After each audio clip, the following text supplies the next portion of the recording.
लड़त। अब इसमें कठिन शब्द हैं, तो लड़िकाई यानी कि लड़कपन का, बचपन का, और अली का मतलब जो होता है भौरा, और कैसे करके यानी कि किस भांति जो है छूटेगा। कहा कहो ब्रजनाथ, ब्रजनाथ यानी कि श्री कृष्ण का चरित्र।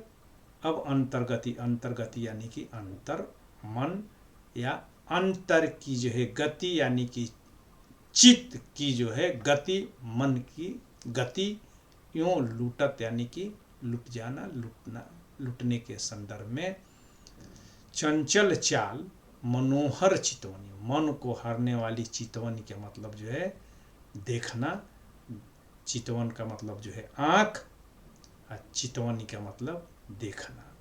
वह मुस्कान यानी कि मुस्कुराना, मंद माने धीमी, धुनी यानी कि गीत, धुन, गावत यानी कि गाना, नटवर यानी कि नटवर यानी कि श्रेष्ठ नट, नट का मतलब जो है नर्तक, भेष यानी कि रूप, नंद नंदन यानी कि नंद के नंद, नंदन यानी कि नंद के पुत्र यानी कि श्री कृष्ण, को वह विनोद, गृह का वह विनोद यानी कि विनोद करना, हंसी खेल करना, और गृह बनते आवत, गृह में आना, बनते यानी कि बन से, ते माने से, आवत यानी कि आते, आना, आते समय। चरण कमल, चरण रूपी जो है कमल की शपथ यानी कि प्रत्यय, सौगंध करती हूँ यह संदेश मोही विष, मोही माने जो है हमें विष सम लागत, विष के समान लागत लगता है।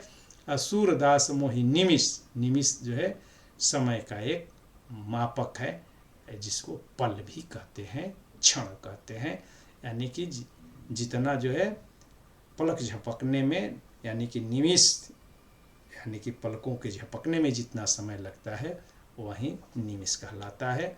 न बिसरत यानी कि बिसर, न माने न ही बिसरत माने भूलता है, भूल पाते हैं। मोहन सूरति, मोहन की जो है सूरति, मोहन यानी कि श्री कृष्ण मन को मोहने वाले, सोवत जागत, सोते और जागते।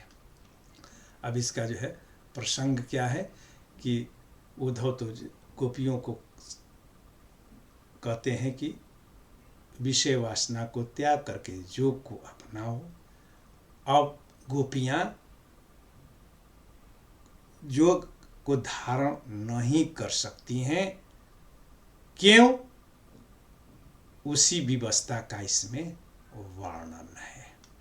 गोपियां कहती है